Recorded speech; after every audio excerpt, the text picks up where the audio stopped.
নমস্কার বন্ধুরা, আজকে বানাচ্ছি ভুনা খিচুড়ি। চলুন দেখে নিই কী লাগছে। এখানে লাগছে শুকনো লঙ্কা, গোটা জিরে, গরম মশলা গোটা, তেজপাতা, বাদাম, কিশমিশ আর এখানে কাজু বাদাম নিয়েছি। তো এবার কড়াইতে গরম করে দিয়ে দিলাম মুগ ডাল। মুগ ডালটা এখানে ভেজে নেব আগে।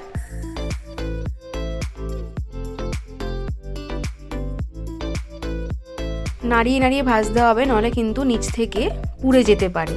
তো ডালটা ভাজা হয়ে গেলে চাল আর ডালটা একসাথে ধুয়ে রেখে দেব। এবার কড়াইতে তেল আর ঘি একসাথে গরম করে নিচ্ছি। এবার একে একে বাদামগুলো ভেজে নেব। এবার কাজু বাদামটাও ভেজে নিচ্ছি।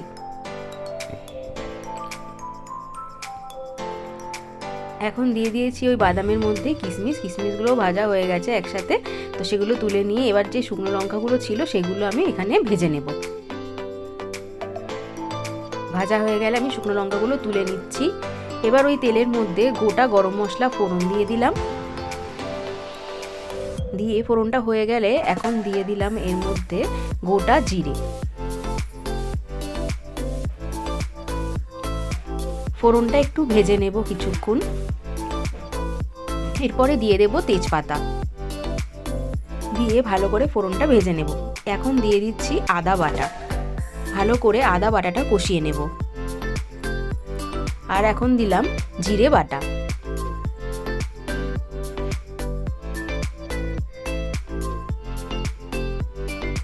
এখন দিচ্ছি কাঁচা লঙ্কা বাটা।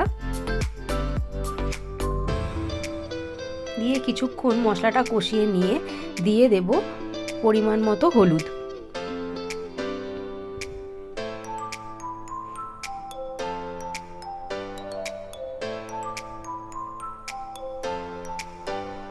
মশলাটা কিছুক্ষণ ভেজে সামান্য জল দিয়ে দিলাম, যাতে মশলাটা পুড়ে না যায়।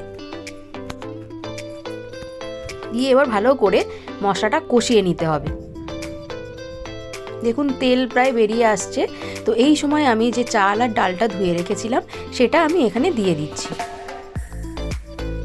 দিয়ে ভালো করে মশলাটার সাথে চাল আর ডালটা কষিয়ে নেব।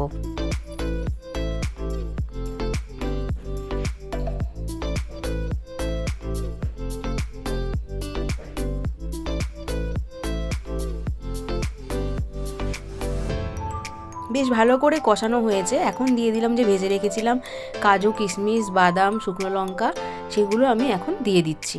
দিয়ে আরও কিছুক্ষণ নাড়িয়ে নেব। এখন দিয়ে দিচ্ছি লবণ।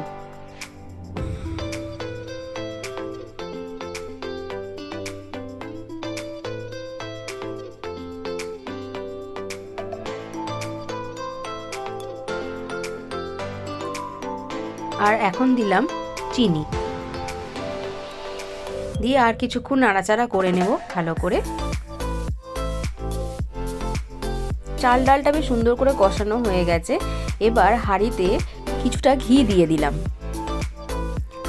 এবার আগে থেকে জল গরম করে রেখেছিলাম, সেই গরম জলটা ঘিয়ের মধ্যে দিয়ে চাল ডাল যে কষিয়ে রেখেছি সেগুলো আমি জলের মধ্যে দিয়ে দিচ্ছি। জলের পরিমাণটা এখানে হবে চালের থেকে ওই 1.5 থেকে 2 কর মতন ওপরে। দিয়ে ভালো করে নাড়িয়ে দেব। এখন দিয়ে দিচ্ছি গরম মশলা গুঁড়ো।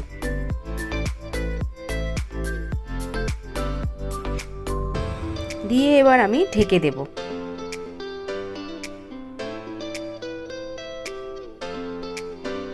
এখন দিয়ে দিচ্ছি কিছুটা ঘি। দিয়ে আর একবার ভালো করে নাড়িয়ে নিচ্ছি।